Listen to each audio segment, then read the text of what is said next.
I'll get. Want to wrap? We're ready to rock. Good morning, fellow Toastmasters and guests. I would like to turn things over to our inspiration of the morning, Margot Sue Bittner. Thank you, President Eric. As I live each day, may I do my part to make one difference, to touch one heart. And through each day, may it be my goal to encourage one mind and inspire one soul.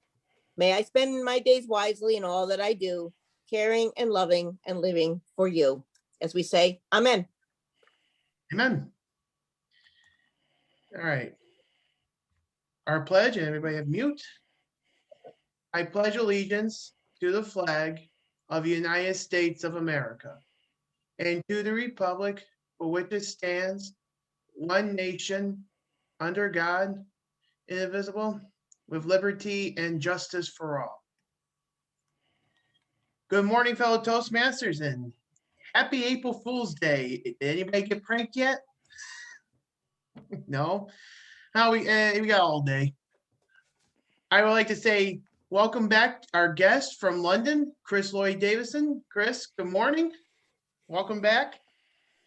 Very much. Great to be here. Great to have you back. I also like to say happy anniversary to AM Lockport. Today is our 37th anniversary. Does Phil or Dave like to say a few words as our co-founders of AM Lockport? I would have to defer to Phil because he recruited me for a nebulous group that was meeting in the morning, even before we were chartered. But I was there because, believe it or not, the district meeting was in Lockport that day. And that's when we got chartered. We got chartered at a district meeting. So we were bright-eyed and bushy-tailed. I will say this, that I was never actually a charter member of this group. I was a charter member of the Lockport group, and this was an offshoot of them. And there was also an evening group, and the only one that survived was the morning group. And I must say that when I went out, stumbled upon Dave. He told me that he couldn't make it to noon because he was working so hard. But he said, in the morning, I can make it. And the rest is history. Mr. President. Thank you very much, gentlemen. And happy anniversary to AM Lockport. Are there any announcements from the floor? Eric, there's another star show coming up. Oh, okay. When's the date? April 17th. And I will have to refer to our astronomer to set the time, but it'll be out here. It'll be rain or shine. If it's lousy weather, Steve will do a presentation on the stars. If not, everybody gets to look through the telescope. And we had a wonderful time last time. Steve, what time?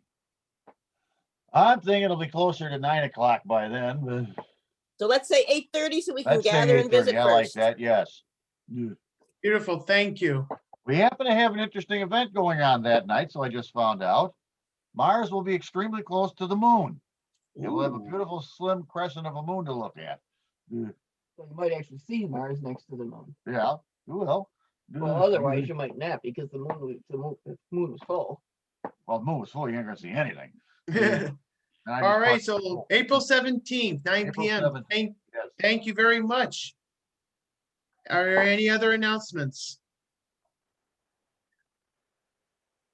All right, we'll save our announcements to last. I'll turn things over to our Toastmaster of the day, Jen CZAPLA. Good morning, everybody. How are you? Good one. We had to start with something a little April Fools. So here I'll switch to right side up now. But just wanted to April Fools you all first thing this morning because today is April 1st. And what is April Fool's Day all about? Does anyone know? Everybody knows. Dave doesn't know. Definitely not. Well, who really famous knows? stamp, the inverted Jenny. What? A famous stamp. I believe it started in France. I don't know. There's a lot of history about it, but France is one of the answers for sure. 1582, the French calendar switched from the Julian to the Gregorian calendar. So history has it that people called everyone still celebrating the Julian calendar April Fools because they were celebrating New Year's in April instead of in January. So that's one of the possible historical reasons, but you may find out some more history about April Fool's Day throughout the meeting. For now, I'd like to start by introducing our role holders, and I will start with our word master today, Kate. Good morning, everyone. What a fun theme today, Jen. Thank you. Our word of the day today is gullible. I know that typically we put the words and definition word of the day into the chat, but gullible isn't actually in any dictionary. There is no definition in any dictionary for the word gullible. Oh, of course there is. So don't be gullible and use the word of the day, gullible. Someone played that trick on me when I was about 10 years old. And of course, my gut response was, it isn't in the dictionary. And then it dawned on me, of course it is. So don't be gullible, folks. Thank you very much. Thank you, Kate. Our master today is Mike Licata. Mike, can you tell us what you'll be doing? Good morning, Madam Toastmaster, fellow Toastmasters, and our guest this morning. My job as the master will be to count the ahs, ums, pregnant pauses, and report back at the end of the meeting. Thank you very much. Thank you, Mike. Our grammarian today is Thomas Heldwine. Thomas. Good morning, fellow Toastmasters, our guests. As grammarian, I'll be taking extra time and hopefully listen to language usage and look for incorrect usage of the English language. And hopefully I'm not tricked by anybody. Hopefully I am not gullible. Thank you. Thank you, Thomas. I have not seen our quote master yet, so if anyone has a backup quote, they can get it ready, but I will skip ahead to our jester, Dave Licata. Do you have some humor for us this morning? Well, you know, Jester is such a hard job for me. And Jenny, I had to let you down. I just can't tell a joke. April Fool, in honor of the fact that Jen's our Toastmaster today and tying it in with the fact that I work at the Broadway Market 2 weeks running up to Easter, the famous Broadway Market in Buffalo, New York. And it's a must stop prior to Easter for people of Polish extraction in Western New York. And anybody that ever moved out of Buffalo has to come back. And they even go so far to set the mood. They hire a gentleman to stroll around with an accordion. And much to my delight, I found out that this gentleman is a distant cousin of this morning's Toastmaster. And he comes all the way from Syracuse to do this. That's how important this is, that we have the complete motif. We have a strolling accordionist. And he shared with me this story that he got up real early to make the trek to Buffalo because he has to be there about 8 a.m. And he had his accordion naturally in the back seat of the car. Well, you know, he got hungry. So he stopped for a little breakfast on the thruway. And right mid-meal, it dawned on him that he hadn't locked the car. And he became terrified that his accordion was stolen. So he put down his knife and fork. He headed out to the parking lot and he got 10 yards away from the car. And his heart sank because he could see his back seat. His back door was ajar. And he ran up and he's terrified that somebody ripped off his accordion. And he ran up to the back window and he looked in the back seat and there were two accordions. Thank you, Madam Toastmaster. Thank you, Dave. If you have a spare accordion, Dave will take it. I don't know what the lesson was there. Oh man. All right. Eric, you're our tech and gesture master today. Tell us what you'll be doing. All right, well, this will be a first of doing a tech and gesture master role, but I think I can handle this. All right, fellow Toastmasters and guests, I will be watching all the screens of everybody's gesture movements and people who turn off their videos, and I will try to report at the end of the meeting. Thank you, Madam Toastmaster. Thank you, Eric. Our word master has a little update for us today. So Kate, I will turn it back over to you, unless I'm just being a bit gullible here. You're not being gullible. This was a real request. Actually, because Chris is visiting us today again, it made me think this is a good opportunity to do something as word of the day that they started doing at Ace of Clubs. I don't know where they picked it up, but I think it's clever. So anytime someone uses the word of the day, I will make this kind of motion to notice and note that I heard the word of the day. If anybody else wants to make that motion because they also heard the word of the day, it also reminds us to use it. Thank you very much, Jen. I'll try to keep listening carefully. Don't be gullible, folks. All right, thank you, Kate. And I see our quote master has joined us. So Nancy, do you have a quote to share with us today? Thank you, Madam Toastmaster. I'm sorry for my delay. This is from the Poor Robin's Almanac from 1790. The 1st of April, some do say, is set apart for All Fools' Day. But why the people call it so, nor I, nor they themselves do know. But on this day, our people sent on purpose for pure merriment. And my second quote is from Charles Lamb. Here cometh April again, and as far as I can see, the world hath more fools in it than ever. Thank you. Welcome, Thank you, Nancy. Still true today. And our timer today, Larry McKenzie. Thank you, Madam Toastmaster. This morning, April 1st, I have to say, I was very gullible the other day when I stopped into the store and I picked up a newspaper. And now this is one of the newspapers that has the best information you could ever want about any subject. And it has a whole, probably 4 pages about April 1st, the origins, and also a lot of other information. And if you ever are out or if you need a copy, it's called Tidbits. I mean, they have wonderful information in here sometimes. But with that being said, I have the distinct pleasure today of timing not only our speakers, our evaluators, but also our table topics. Today, when our table topic speakers are called upon, they will have to qualify within 1.5 to 2.5 minutes. So at 1.5, you'll see your red light. At 2 minutes, you'll see the yellow light. And then shortly thereafter, you're going to see the green. Same thing with our speeches. Speeches, 5 minutes, you're going to see red. 6 minutes, yellow. 7 minutes, green. We're going backwards today. And the same thing with our evaluators. Evaluators, 2 minutes, 2:30, and 3 minutes. So I'm not going to mess you up at all, but I will do it the correct way. Maybe it depends on what the Toastmaster lets me do today.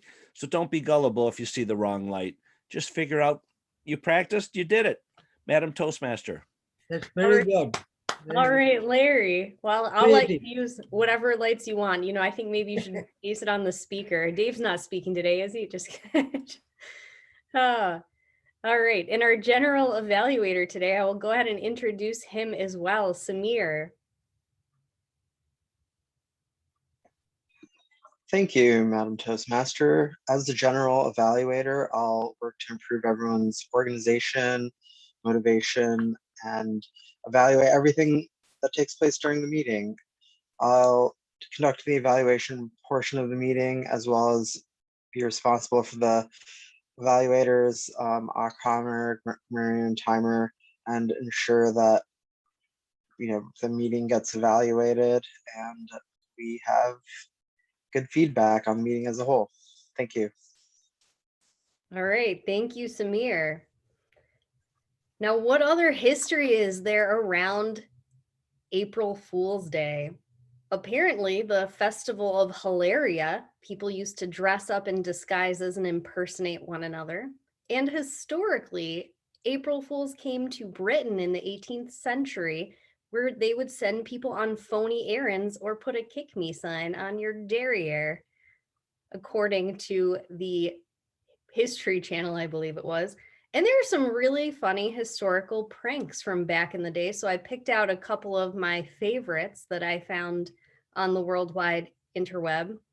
In 1957, the BBC ran a special on Panorama about the Swiss spaghetti harvest. And people actually believed it, which I thought was quite funny. The spaghetti harvest, they had pictures and everything. And I think my very favorite was in 1962, the Swedish National Television Network convinced their viewers that if they had stretched a pair of stockings over their television, they could change it from black and white to color. People were very disappointed when it didn't seem to work. So there are some more modern ones. I don't remember this, but apparently in 2000, Google convinced people that they could search for things telepathically. Although honestly, these days, sometimes I wonder if that's not true. When you get those little ads popping up after you were mentioning something to Siri, so maybe there was more truth to that than we ever knew. Well, fellow Toastmasters, I'd like to offer you a toast today because we do like to toast. May you not be pranked and may you get someone else good on April Fool's Day. And that is our signal to move on to the next portion of our meeting. So I'm going to turn it over to our table topics master today, Jackie. Good morning. Thank you, Madam Toastmaster. Well, I think we're all cued into the fact that gullible people may be made fun of or tricked on April Fool's Day. And I'm wondering if Steve Smith would like to tell us of an occasion when he either pranked someone or was pranked by someone. 1.5 to 2 minutes. Make sure you use the word of the day, Steve Smith. You're muted. I am an evaluator today. Oh, I'm so sorry. I did not see that. Okay, then let's try it all over again with Carol Halstead. Carol. Yeah. Hello. When I was growing up, my father was the one that got me every April Fool's, even if I was thinking about it. The one time we had some neighbor kids that were out playing with bows and arrows. And my father told me he didn't want me out there with it when they were doing that because it definitely could be dangerous. And the next morning, which was April Fool's, he's looking out the window and he goes, "Those kids are out there again with the bows and arrows." So I run over to look. And of course, that was the April Fool's. I'm not very good at fooling anybody because I think it's in my face that I'm not telling the truth. My husband used to fool our daughters a lot by going in and waking them up and telling them it was a snow day, but they finally didn't fall for that much after.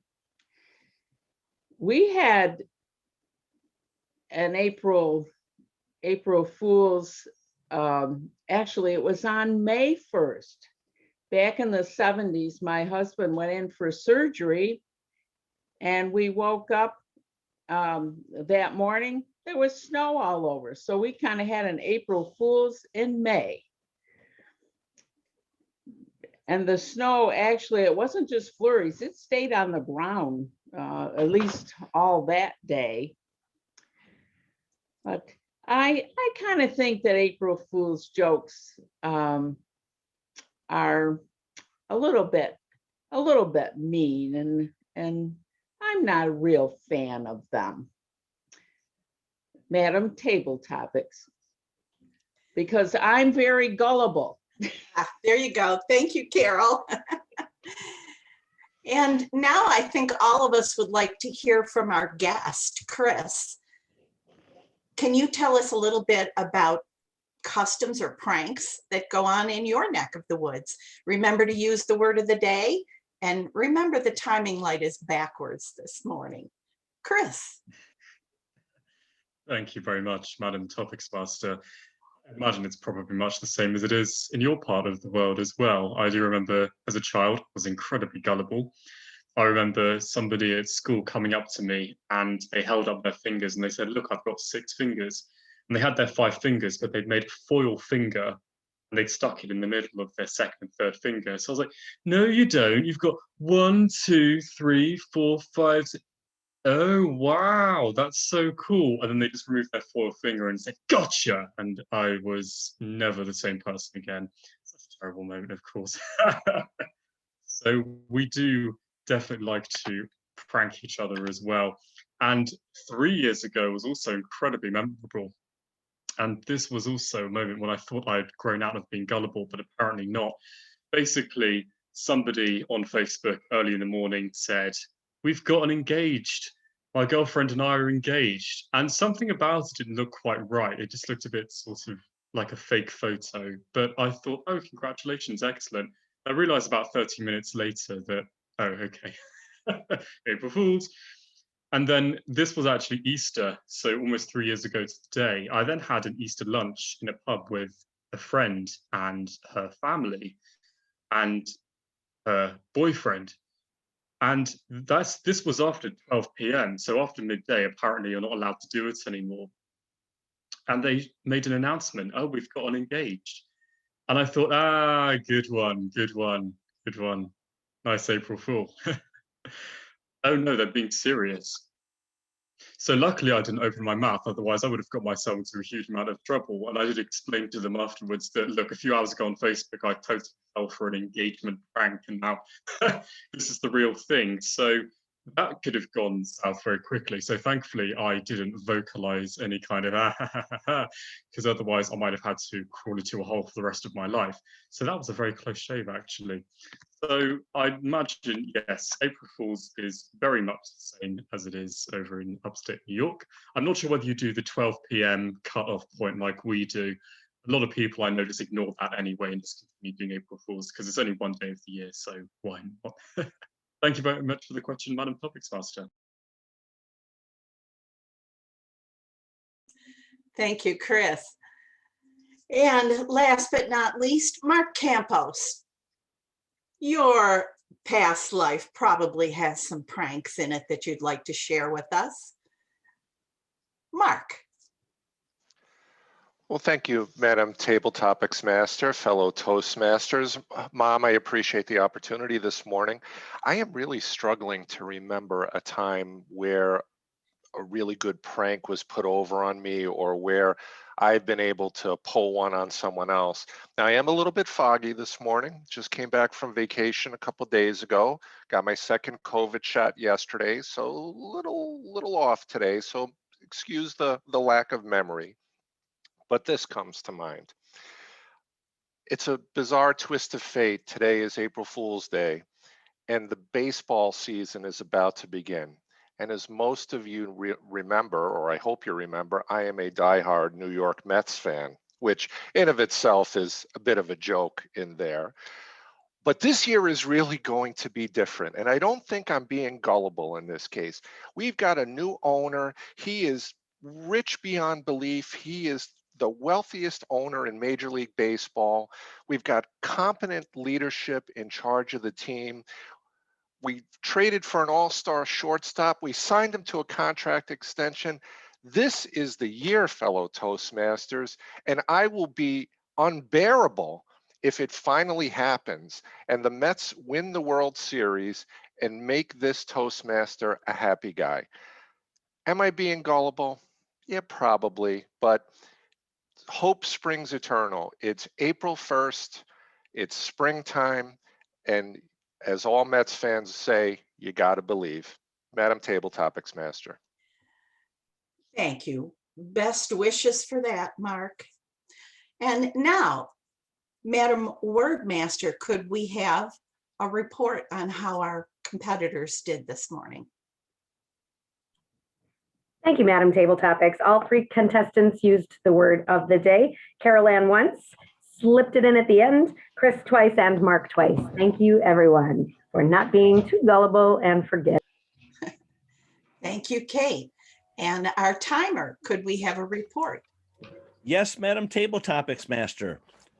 They thought they would get me today, and I was not gullible because I got the correct times. Carol, 2 minutes and 27 seconds. Chris, 2 minutes and 25 seconds. And Mark was the leader of the day with 1 minute and 40 seconds. All three will qualify. Thank you. And now I'm sure Larry is going to put up a poll for us to vote. And I'll turn things back over to our Toastmaster of the day, Jen CZAPLA. Thank you, Jackie. Now, Mark, there was another prank that I read about in Sports Illustrated in 1985, a good year for the Mets, when they said that the Mets had a brand new pitcher pitching 168 miles per hour. People believed that one as well. And maybe some Mets fans. I think that was a good year for the Mets, if I remember. It was a good year.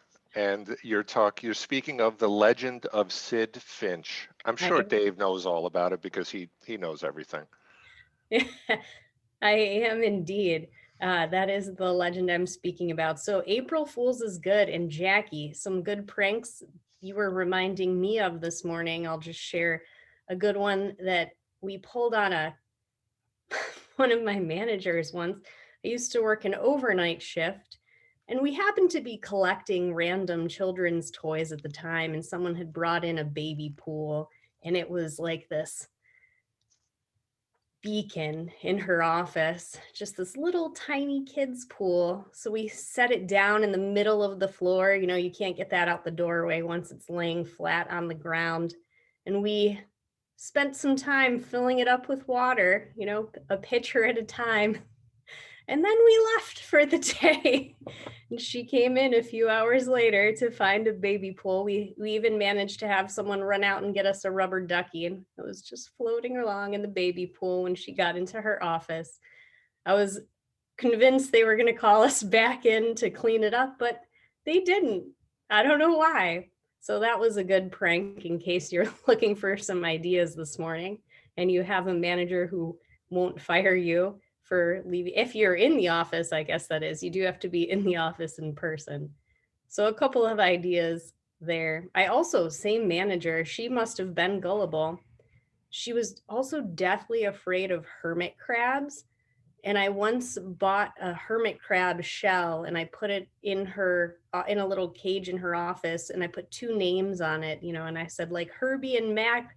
I think it was for what is it called? Secret Santa. We were doing Secret Santa, and I put that as one of her Secret Santa gifts, only the shells were not in the cage, and she wouldn't go in her office until someone searched and found that they were just empty shells.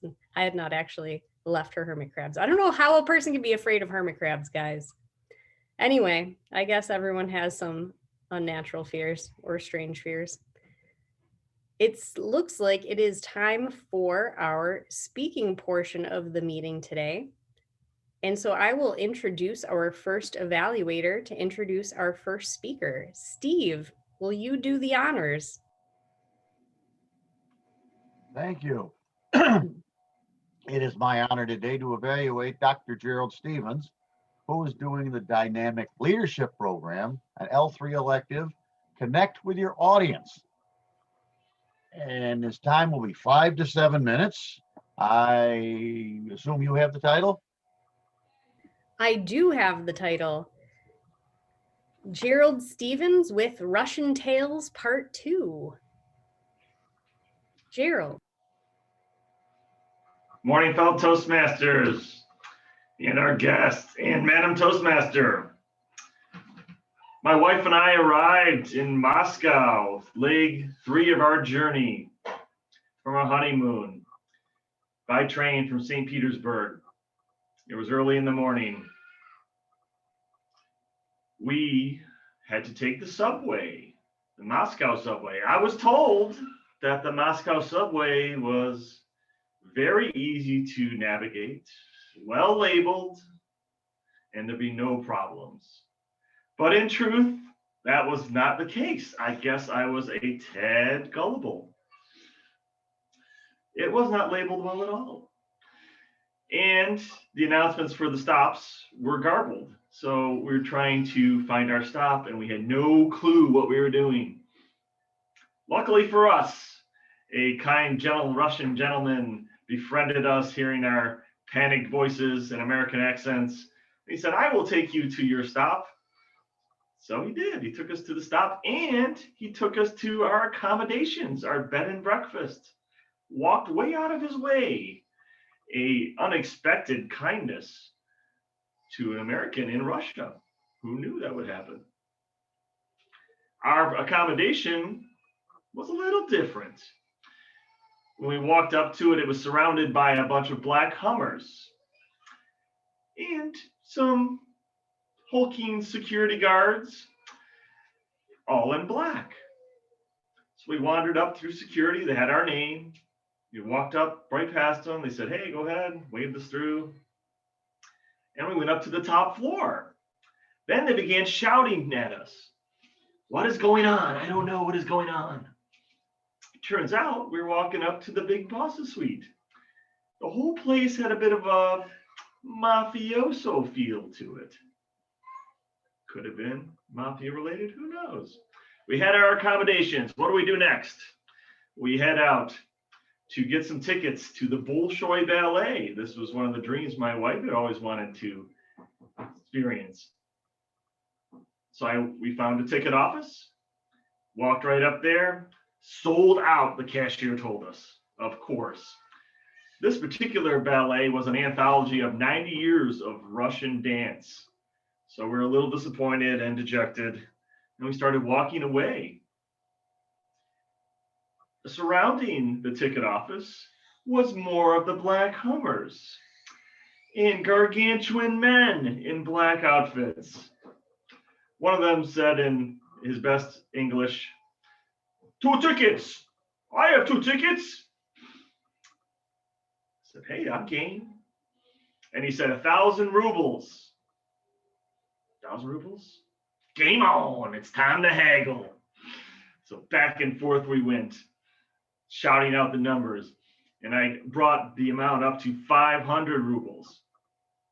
A little mini boss behind him was kind of nodding, said, "Well, maybe that's good." He didn't see this. So I stuck my finger right in his face. I said, 500 rubles, no more. My wife turned pale. She thought for sure I was going to get squashed like a grape. Could have actually happened. But instead, he nodded, handed me the 2 tickets. I handed in the 500 rubles. Deal is done. So that night we went to the Bolshoi Ballet, and it was amazing. And I do have some pictures, so I'm going to screen share here. They do not actually allow pictures there, but pictures of the actual place. So let's see if this works. Okay, can you see that? I hope you can see that. Nodding, please, hopefully. Yes, thank you. Let's start the slideshow. Okay, so this is the Bolshoi Ballet. That's the outside of it. And the inside, very red, very opulent, certainly. Beautiful for sure. We sat in the upper ranks there. And this play went on, the ballet went on, and all was good. A kind elderly lady usher sat with us, and she explained all the different styles of Russian dance. It was quite amazing. Befriended again by a stranger. What other sights did we see in Russia? Well, this is the Kremlin here with the Russian palace in the middle there, the White Russian Palace. Walked along that, always wanted to do that. This red building here is the end of the Red Square. The square itself is not red. It actually had Mickey Mouse in the Red Square at the time. And there was McDonald's nearby. So capitalism near the Red Square. Who knew? But it was fun. We wanted to go see Lenin's tomb. There's Mr. Lenin there. They preserved his body.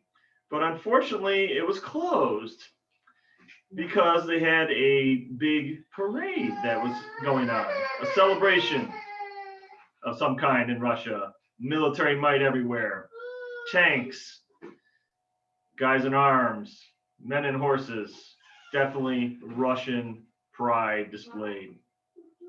Nearby Red Square is St. Basil's, the famous site there that many of you probably know. You may not know that in the Kremlin, they have something called the Diamond Treasury. And this is the Orlov diamond. It's a bluish green diamond, 300 carats. It's huge. It's one of the biggest diamonds in the world. It's in a scepter, a Russian scepter. And they had all these other diamonds and emeralds, and the opulence was insane. The Kremlin also had a place called the Kremlin Armory. And in the armory, they, as you might imagine, they had arms of all different types, medieval, of course, guns, all different types. But they had these carriages as well, which had diamonds and whatnot all over them, gold plates, everything the czars had. It was quite amazing. That's the end of my picture show. So we'll stop sharing here. So in summary, our experience in Russia was amazing. Moscow in particular kind of blew my mind in regards to the various things they had. A lot of opulence, a lot of kind people, a strange cast of characters along the way for sure. I encourage you all to go explore the world, see, taste, smell the great adventures this world has to offer. Madam Toastmaster. Thank you, Gerald. I hope we will all be able to go and explore the world soon.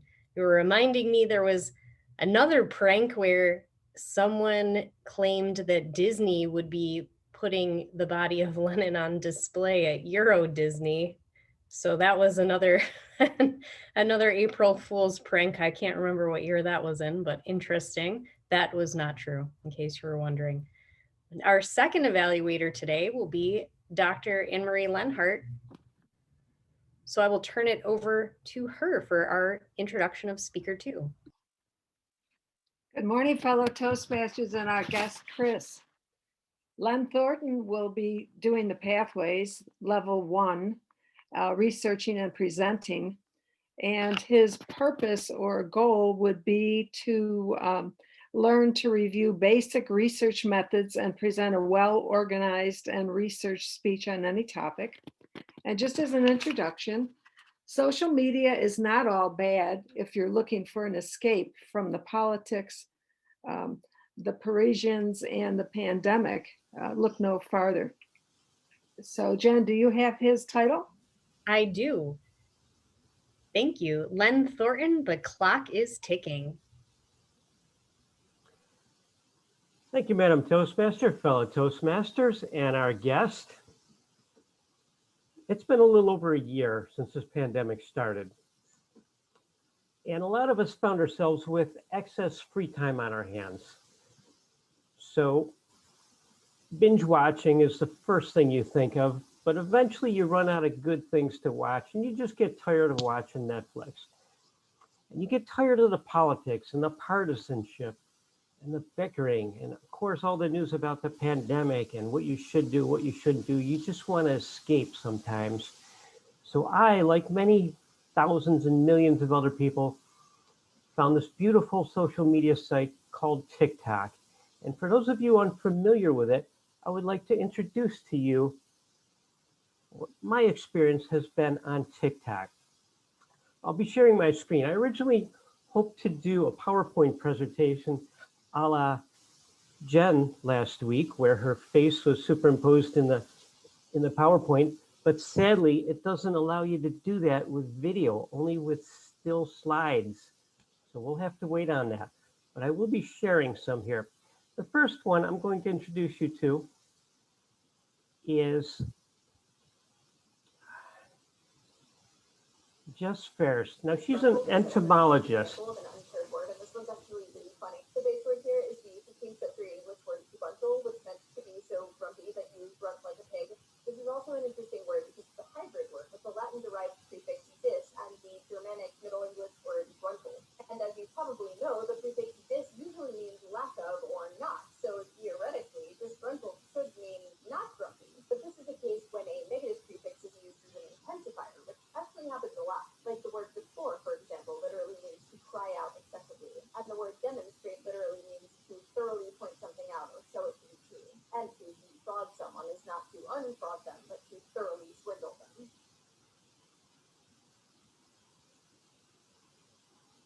Okay, so contrary to people's belief that it's just people lip syncing, there is some educational content on TikTok. This next gentleman, Sonny Harrell, he's an unemployed chef, and he presents some really fantastic quick format videos. Everything has to be under 1 minute on TikTok. I'll show you this guy's take on the BLT here.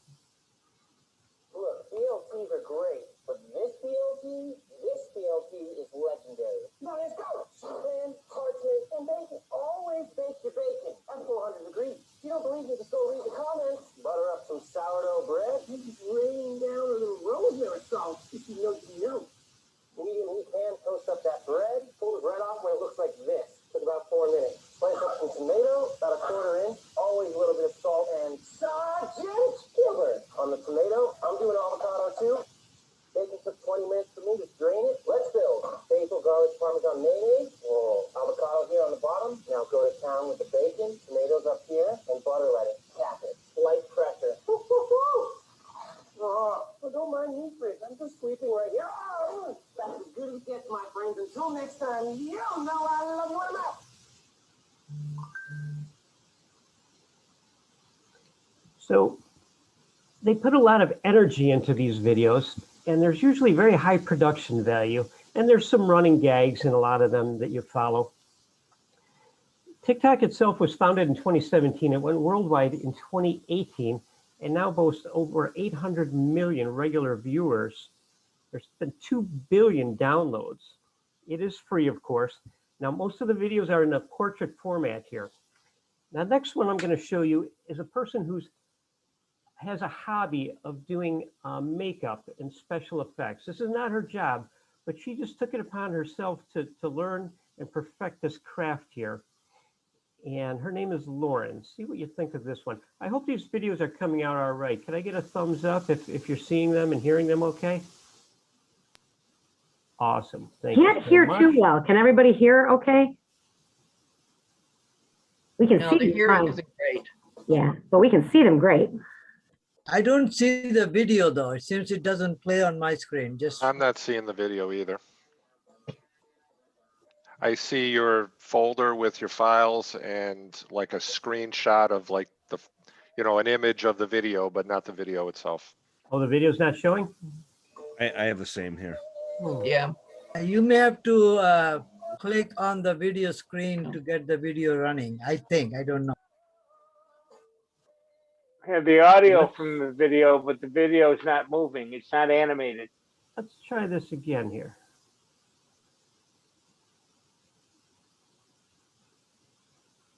Ah, okay. There we go.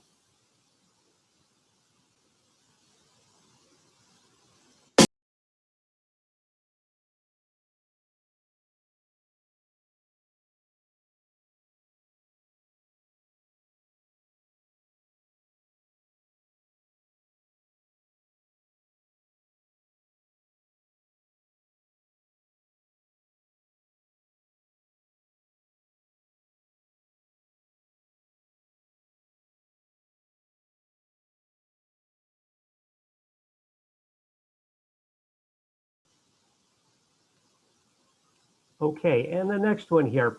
This is Jason Rockford, and he's chronicling the life raising his son, who he calls Mr. Booth. And he did a little take called Le Dad's Chateau on rather ornate presentations of food for his son here.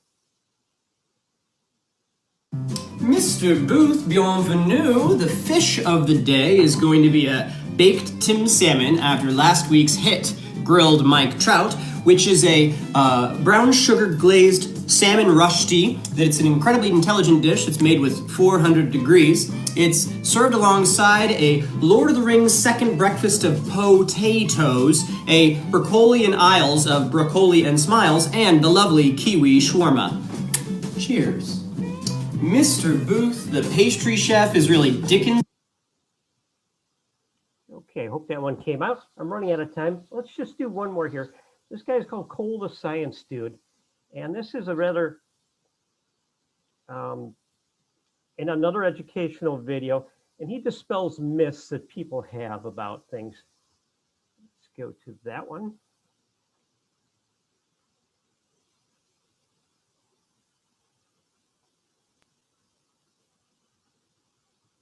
This person would like to know what the difference between the Johnson & Johnson vaccine and the mRNA variants like Pfizer and Moderna is. The differences between the two are essentially how they work. Pfizer and Moderna are mRNA vaccines. What that means is that scientists have taken a tiny piece of the RNA genetic code from the virus, specifically the part that is the spike glycoprotein, and then they have wrapped that in a little ball of fat. When you get jabbed, your immune system will recognize that, build antibodies against it, and then if you get the real virus later, those antibodies will attack the real virus. The Johnson & Johnson vaccine is very similar to that, but instead of mRNA, it's what's known as an adenovector vaccine. Basically, they've taken a small piece of basically the same code, but instead of single-stranded RNA, it is double-stranded DNA. And rather than wrapping it in a little fat ball, they've put it inside another type of virus called an adenovirus. This virus can enter your cells, but it can't replicate, so it won't give you symptoms. But even still, adenovirus in the wild will just give you some cold and flu-like symptoms. The efficacy is slightly lower at around 70% compared to 90% for the mRNA, but it is totally safe.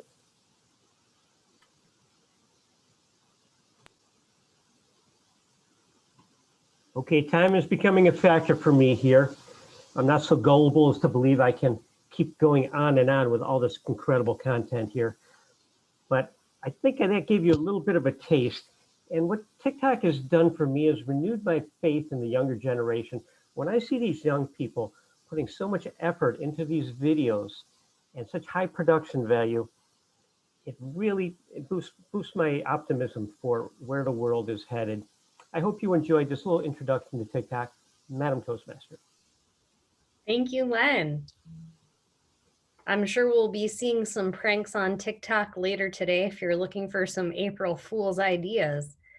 For now, I will turn it over to our third evaluator to introduce our third speaker, Moklis Raman. Good morning, everyone. And especially our honored guest from England, Chris. Today's third and final speaker is Tom Moran. He's a long-term member of this club, also dedicates himself to the high school communication program. His project level 1, research, and he will be talking for 5 to 7 minutes. I don't know if I'm gullible to his title, whether he's going to run, fly, or swim. Madam Toastmaster. Thank you, Moklis. Our third speaker today, Tom Moran, The Walk. Tom. Thank you very much, Toastmaster. As you all know, well, some of you might not know, especially our guest, I am not living in Lockport, New York anymore, or even New York State. I moved to Boston a little over a year ago. And I moved up here because I have grandchildren up here and other family, and I like to see them. So while I was up here, I love the history of the area. So I thought what I would do is study and research and become a docent. So I have been studying my little brain out up here, trying to get all of the information that I can. So I'd like to welcome you today to The Walk. Today we're going to walk along the Freedom Trail, and I will be showing you different areas of New York, of Boston, that are important to the area.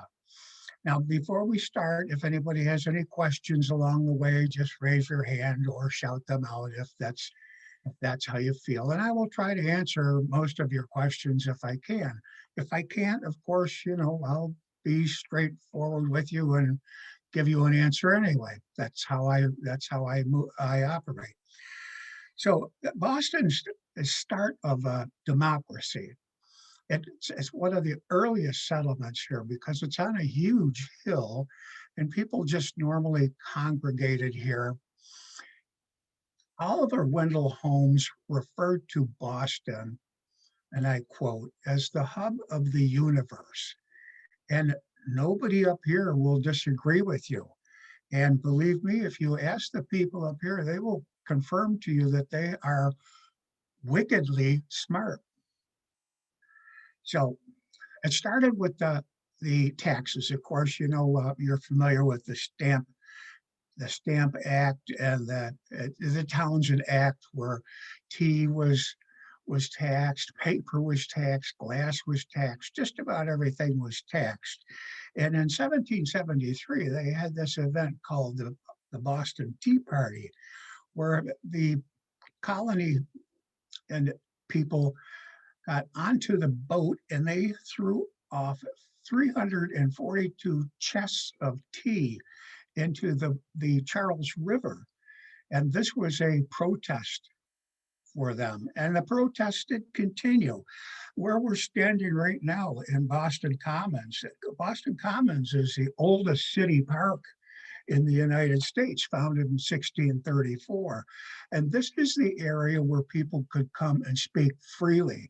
They could protest, they could do whatever they wanted here. It was an open area for anyone who had a complaint or anything that they found outrageous. So now, when we walk out here onto Boylston Street, you'll see below your feet, there are two lines of red bricks. Now, this is the Freedom Trail. This is where it starts. And this is the start of a 2.5-mile trek through the Boston area. And there are 16 sites altogether on here that we will be seeing, very historic sites, things that are important to the history of the area. I'm sorry, did you have a question?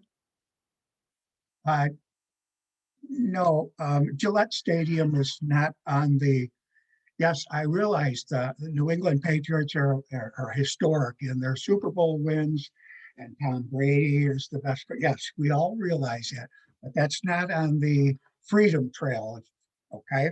So we'll just go there. You'll have to, ladies and gentlemen, if that's what you were thinking you were going to do here, I'm sure there are other tours that you can take that will include that site for you. So from here, we're going to walk up to Faneuil Hall. Now, Faneuil Hall is the place where the government meetings first started. Now, you'll see in front of Faneuil Hall, this big, tall statue. That is John Adams. John Adams was instrumental in getting this whole thing rolling here. He was one of the colonists who was very active, probably the most active of any of them.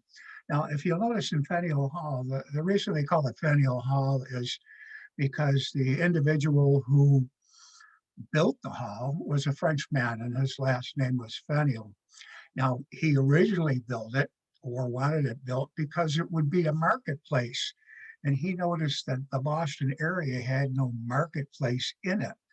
So he decided to build this hall. And in order to accommodate the people of Boston, he built a second story, which was a government meeting room. That made everybody happy. So they will, I'm sorry. I don't know if there's a Dunkin' Donut in the building or not. There could be. There could be, but I'm sure we'll get a Dunkin' along the way if that's what you want. There's several of them throughout the city. So Faneuil Hall is a important part of the history of Boston. Now, In back of you here, if you're looking back up on the top, you'll see the gold dome building. That's the State House for Boston. That's where the current government occurs these days. That's where the governor is, and that's where all the meetings take place and where big decisions are made, and that's where the protests are going. So you'll have to bear with me here because it's kind of a long walk. And if any of you aren't up to it or have good shoes on, or maybe some of you are old and tired, if you want to hang to the back, you can, but we'll be stopping. When we stop, if you could move to the front and you'll be able to hear me. So from here, we're going to go by Paul Revere's house. Now, I'm sure most of you have heard of Paul Revere. And the only reason that you heard of Paul Revere is because of Henry Wadsworth Longfellow. He wrote the he wrote the poem, Paul Revere's Ride. That made Paul Revere famous. Otherwise, Paul Revere would have been just your regular guy. But he was memorialized in the poem by Henry Wadsworth Longfellow. So, I was hoping this wouldn't happen. It looks like it's starting to rain. So what's going to happen here, people, is I'm going to give you vouchers to come back and finish the tour. When the weather is nicer, you'll have to call the office and set up an appointment. You also get a coupon for a free Dunkin'. So thank you very much. And hopefully we'll see you the next time for the remainder of the trip. Thank you, ladies and gentlemen. All right, and thank you, Tom. I think we'll exchange that free Dunkin' coupon for a Tim Hortons coupon because we're from Buffalo, not Boston. But I thought, was this Dunkin' as Tim Hortons? Yeah, that's a thing. That's a thing here. All right. Well, that concludes our speaking portion. I will request a timer's report from our timer today. Madam Toastmaster, I do believe that our speakers today were a little bit down under and their clocks were a little bit in reverse. We had 3 experienced speakers today and their times came as such. Dr. Gerald, 7 minutes and 42 seconds, a tad bit over. Len Thornton, 8 minutes and 54 seconds. He's our bell ringer of the day. And Tom Moran, our 3rd experienced speaker today, 7 minutes and 37 seconds. Madam Toastmaster, all 3 of our speakers went backwards with their time and none of them were under. Back to you, Madam Toastmaster. Thank you. Thank you, Mr. Timer. Apparently, April Fool's timing backwards doesn't work out that well. Actually, they were gullible, so we should allow all 3 to be voted in. I don't know. Do we want to vote? I mean, everyone goes over. Do you get to vote? No? Dave says no. Dave says no, it's a no. Let's leave it at a tie. I think what we'll do is we'll vote and I won't count any of them. None of the votes will be counted then. All righty. Well, in case you're looking for some ideas for some April Fool's pranks to pull today, it's not too late. I jotted down a few easy to do pranks. If you happen to be in an office or near someone who's using a computer, you can always do the upside down computer trick using, Control-Alt-Down to flip someone's screen, Control-Alt-Up to flip it back up, or you can screenshot, hide all their files in the folder and put up the screenshot of their desktop as their background. So they click, that's a good one. Taping their mouse with a laser. So those are a couple of quick, easy computer tricks you can do.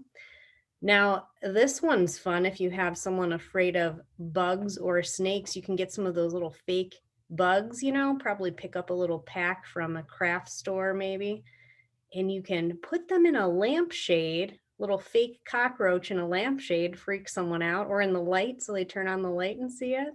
Okay. No. Rubber bands on the spout of your faucet so that when they turn it on, it squirts them, like squirts everywhere. Little saran wrap, you can put that anywhere, doorway, toilet. I don't know, I've never actually had that one done to me. I did see this trick once where you can take those little poppers and set them underneath the toilet seat, so when someone sits down, they pop. Now you have to make sure they're going to be sitting down and not lifting the toilet seat there, but yes, some of these are kind of mean. There's also a lot of food pranks. I think the food pranks are really the meanest. You can take Oreos and fill the inside with toothpaste. Some of them are terrible. That one was particularly horrendous to me. Mixing M&Ms and Skittles and putting them out in a bowl, though, that's not as terrible, but also might throw you off for the day. So if you're looking for something that's not too horrible, but a little bit funny, you can always try one of those prank ideas. We will move into our evaluation portion today. So I will start by introducing our first evaluator. And our first evaluator today was Steve. Thank you, Madam Toastmaster. Now, it's a tall order to evaluate Dr. Jerry because he's such an expert speaker. His purpose today was to present a new or unfamiliar topic to us. You definitely succeeded in that because few, if any of us, have ever been to Russia. And you were telling fascinating stories about your adventures there, having trouble on the subway, getting to the ballet and finding out that was sold out. And then you told an interesting story about something that happens all over the world, buying scalp tickets, and how they started out at 1,000 rubles and you negotiated it down to 500. Good going. I would have liked if you had told us what the equivalent of that in US dollars was, just so we could relate to it, but that's minor. And then you used the medium very well. You had pictures of various things in Russia, the Diamond Treasury, the Kremlin, Armory, and other sites. And in fact, the Red Square really isn't red. This is all fascinating material. The way you paint the picture with words was excellent. Your delivery was excellent. And you did use the medium very well. Now, any room for improvement? Well, yeah, you probably could have incorporated a few more gestures. I do like the way that you were actually looking at the microphone the whole way you talked, whole time you talked, and that made it more personal. But you just looked at a few gestures, I think would have been a nice improvement. And I don't know, overall it was a great speech. I thank you for bringing it to us today. And oh, finally, yes, I like the fact you actually had a call to action at the end of all this by encouraging people to go out and explore the world. This is all great. So I thank you for bringing it to us today. Thank you. All right, thank you, Steve. Our second evaluator today will be Dr. Anne-Marie LENHARDT. And we can't hear you.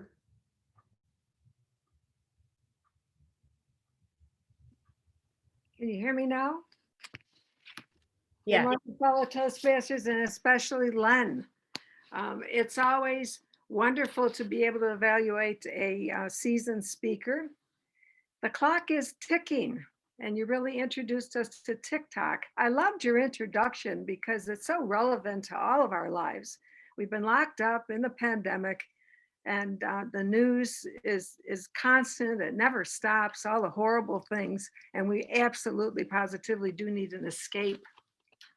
And you really brought us into a new reality. Media has really taken over our lives. As a teacher, I know my students live there and I can't get them out of their cell phones, and you know, they're just, it's just a place to hover in. And I know I usually escape into the special victims unit on TV where I can turn it on and just escape and not think about my life. I love the fact that you incorporated the pictures and the TikTok videos. And I commend you on that, because that's a very difficult thing to do in terms of techniques and in terms of organizing them, etc. And I know for me, I've had a terrible time in my classes just trying to get people in and out of break rooms and losing them, etc. So that takes a large amount of skill.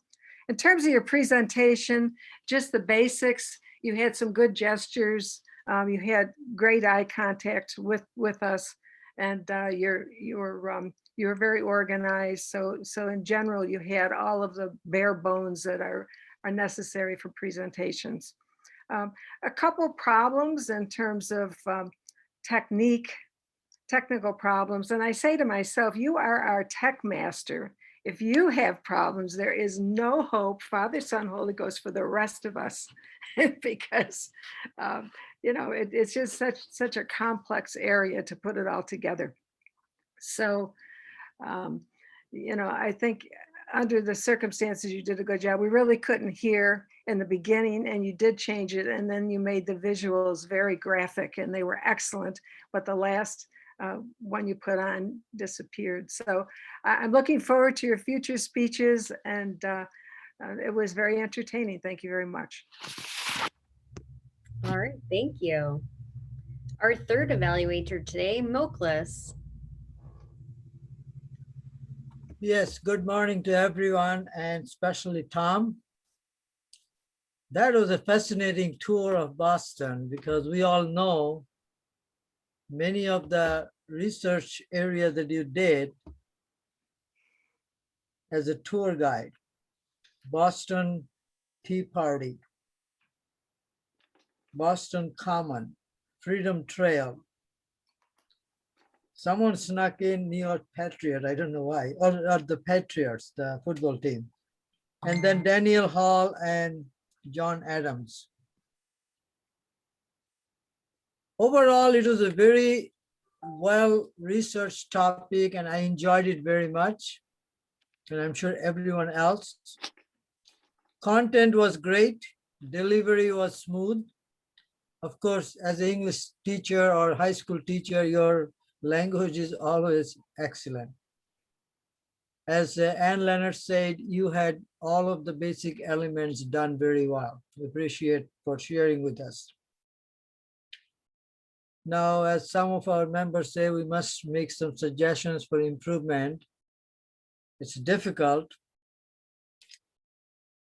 So sometimes you do a good job of taking the glasses out and show us a little bit of gestures in your, that I always enjoyed. Today, you just clasped your hand a little bit more, like you're like this or a little bit like this. So I was kind of waiting for the glasses to come off. Voice variation could be another great, right in the beginning, if you had more energy to, hey, invite, come to this tour. But the ending was beautiful. Ending was you gave a coupon, you gave a free voucher. So those were, again, excellent element for finishing the speech with memorable takeaway words. Overall, I must say it was good research, good, interesting topic that all of us enjoy. And I am looking forward to many more interesting speech about Boston. Thank you so much, Tom. All right, thank you, Moklis. That concludes our evaluation portion, so I will request a timer's report from our timer today, Larry. Madam Toastmaster, I do believe that the red, green, and yellow lights in reverse worked today for our evaluators, because as soon as each one of them saw the red light, they wrapped it up. Steve, 2 minutes and 8 seconds. Anne Marie, 2 minutes and 27 seconds. And Moklis, 2 minutes and 24 seconds. Well under.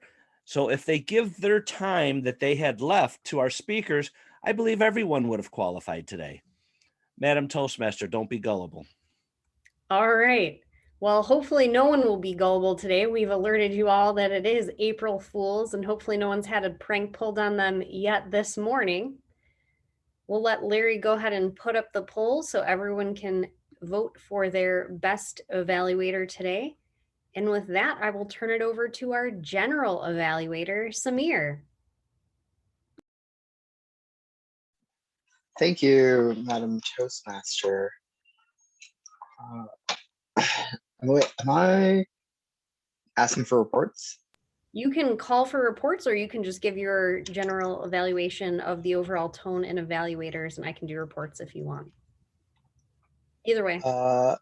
Okay. I would say the meeting overall was really quite well executed. I think you did a great job with the topic. Some memorable anecdotes were the Swiss spaghetti harvest. I thought some of the pranks that you had highlighted were some of the better ones that I've maybe not been too gullible to face myself, but have seen pulled off and were quite good for zany fun. I think that Nancy had some good quotes. Jackie did a great job with table topics. I think our table topic speakers were a highlight of the meeting for me. Gerald gave a great speech with excellent dramatic flair for his travels. Len overcame his technical snafus as any good resident tech master would. And Tom had a great format, especially the realistic little hiccups that comprise any kind of real world experience, something that many of us are probably missing these days. Steve Smith had great feedback. I couldn't add anything to his evaluation of Gerald. I thought that was an excellent evaluation. Anne-Marie had a good anecdote for placing the speech content within our lives, particularly as we enter a more intermediated world with various forms of media. And Moklis did a good job of evaluating the speech in a variety of ways. Thank you, Madam Toastmaster. All right, thank you, Samir. With that, I will start calling on our report holders today. So let's start in reverse order with our tech and gesture master, Eric. Did we lose Eric? No, I'm right here. I'm on the ceiling. So if anybody's wondering, I'm on the ceiling right now. All right, we did have people with cameras off, like Sylvia, Kate, Mike Licata, Nancy, me, Moklis, Margot, Mark, and Tracy. Mark, I liked how you, in your gestures, you look like you were praying during your table topics, and I'm sorry the Yankees are better than the Mets. Any Mets fans out there? Okay, good. All right. Next up, Dr. Gerald, you have wonderful gestures. You stand up perfectly. You were engaging with the audience. Love to see that. Len, the videos, do a restart. The videos were okay coming in, but the last video before the end of your speech did not come in, and we didn't see any video. All we heard was the audio. And Tom Moran, always good use of gestures. Everybody did a wonderful job with their gestures today. And that's all I have to report, Madam Toastmaster. All right, thank you, Eric. Our grammarian today was Mike Licata. Mike, how did we do with our grammar? Actually, I was the odd master this morning. April Fools. Fair enough. Thank you, Madam Toastmaster, fellow Toastmasters, and our guests this morning. There's one for me. Jen had 2 pregnant pauses. Thomas had 1. Carol had more than 4. Anne-Marie had more than 4. Moklis had 1. And Samir had more than 4. Also want to encourage our Toastmasters. We've decided to use filler words like an and part of our normal conversation. I'm guilty of it, and I did notice many of our speakers today decided to use like or and instead of as filler words. If you want to go back and watch the video when it's up on YouTube later, I suggest it. But one of the things I was mindful of this morning was just to pay attention to using filler words. They evolved from ahs and ums, now they're like and ands. And that is my report this morning. Thank you, Madam Toastmaster. Thank you, Mike. Now for our real grammarian, Thomas Heldwine. Good morning, everyone. I had a list of things I was specifically listening for, and none of them really worked out for me this morning. I was listening for onomatopoeias, words that sound like the actual word they're describing, like bang. I was looking for drop G's, only heard like one or two. Listened for poor usage. Apparently, I don't have an ear for it. I'm not sure.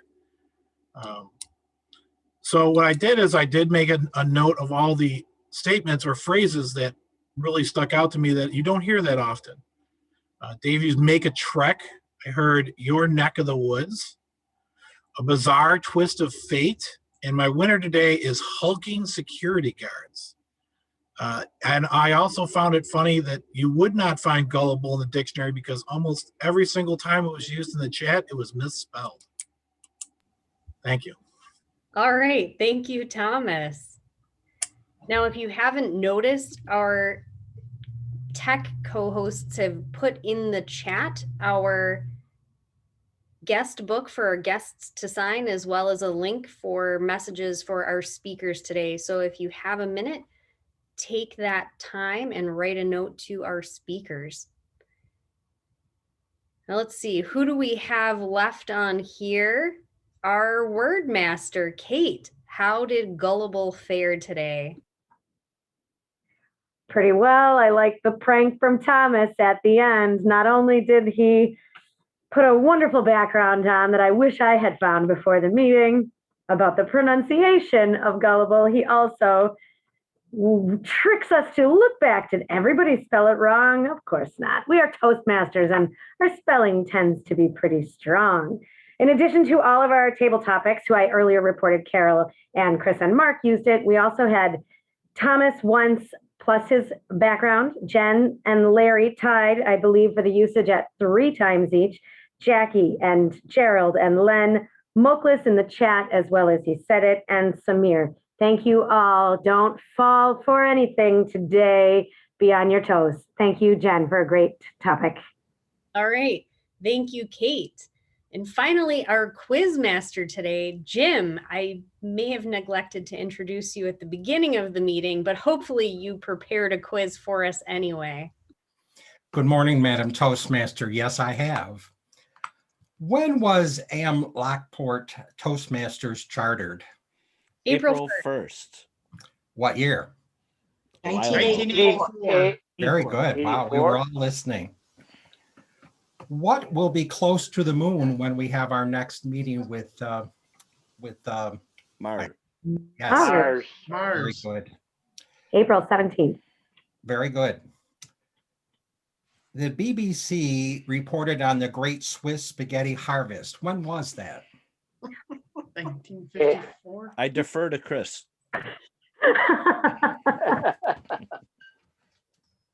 Well, it was 1957. I have 57. What baseball legend was a fictional baseball player? Talking about that some night. Whatever Mark said. With Sid Finch. Mark Finch. Yes, Sid Finch. I have. Oh, Sid Finch. Now I see that Dr. Stevens put on the notes here how much he paid for the ballet. I have a different answer. It was 500 rubles. So what does that equate to in dollars? 650. I have 657, but we'll go with Dr. Stevens. Picky. What did Len turn to during the pandemic? TikTok. Very good. What was the title of Tom's speech? A Walk. Very good. And when was the Boston Tea Party? 1773. Very good. Well, that's all I have for today. Merry Christmas. Back to you, Madam Toastmasters. Thank you, Jim. All right. Well, I want to thank our guest, Chris, for joining us today. If he has any comments for us, I'll ask him if he has anything he'd like to share about our meeting. I know he's joined us a few times already, but he's welcome back at any time. And we'd love to have you as a member if you're looking for another club as well. Thank you very much, Madam Toastmaster.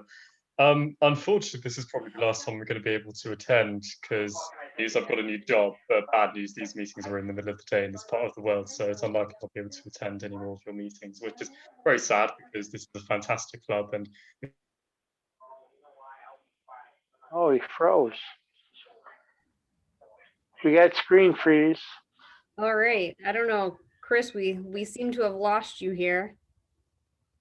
Well, if he comes back on, hopefully we can hear the rest of his sentence. Maybe it's an April Fool's prank. For now, I think that concludes everything in our meeting. I will turn it over to our president and tech and gesture master today to announce the awards and close the meeting. So Eric or Larry, if you want to take it over. Thank you very much, Madam Toastmaster. I do not have the winners. Larry, do you have the winners? It might be a prank, Eric, but I did send it to you in the chat. But I do have the winners. Yes, if you'd like me to announce them, Mr. President. Well, why don't you go ahead and announce our winners today? I did get it now. Oh, you did? Okay, well, I'll send it back to you. Oh, okay. All right. Our best table topics winner today is Chris. Our best evaluator of the day, drum roll please, Dr. Anne-Marie LENHARDT. And our best speaker, three-way tie between Dr. Jerry, Len, and Tom Moran. April Fools. April Fools. All right. Are there any final announcements from the floor? I have one. Go ahead, Phil. Now, this is not a prank. I'm terrible at that. I did get my card because I got my shot. Now, if you go to Office Depot, Office Max, they will laminate it for free. Ooh. So that you can carry it with you. So after I got my shot, I went out and got it laminated. Out in Lockport, that's quite easy. They just, you go in, tell them you want to have it laminated, they'll do it for you. Just don't get laminated before you get both doses. Now, I got the one and done. One and done. Don't post it on Facebook because the Better Business Bureau said if you do that, you're entitled to identity fraud. I don't do Facebook anyway. No, he just stalks. I also have an announcement. Was anyone here who is attending today part of our group that went to the movie about 15 years ago, 10 years ago now, The King's Speech? Yeah. We did a field trip. Remember, there was a gang of us. So later today, another club with some of the same members as the Ace of Clubs that Chris is a guest from is called the King's Club. And their guest speaker today is the screenwriter of The King's Speech, and he's doing a Q&A. And the King's Club was founded in honor of the king who stuttered. And so their members are, many of them, people who have difficulty speaking or stutters or other issues. And I think that's fascinating and an amazing grounds for an opportunity for speaking. In any case, I'm going to attend that meeting. It's at our time, 1 o'clock today, their time, 7 o'clock. No, 2 o'clock. I think I got that wrong. Anyway, if you're available at 1 or 2 o'clock and even interested, let me know and I can get you the Zoom link for that. It sounds pretty interesting. So thank you very much, Mr. or whoever we were with, Mr. President. Yeah. You opened up the floor? Okay. Thank you, everybody. Let me know. Now it's a good time. We have to do that again. Also, did anybody receive my email regarding the free path? They extended the free path to April 7th because due to technical issues, they extended the free path. Not an April Fool's joke. They did announce that earlier this week, but I appreciate you, Eric, putting that out there because then I followed up with an email incorrectly that it was deadline. But just a reminder, everybody, get on that so that you can take advantage of your $20 path without paying for it. As long as you renewed by last October for the last term, you qualify. let us know if you need help. It's super simple. All right, thank you for that. And our social hour is tonight. Sylvia, also, do we need any more dues paid now that we're a day late? Well, you're not really late. You're never late. Always a join. I just wanted to do a little update. I have only 3 people who did not pay, and that's really well. That's really good. So I'm not going to name the 3 because I don't even see them here.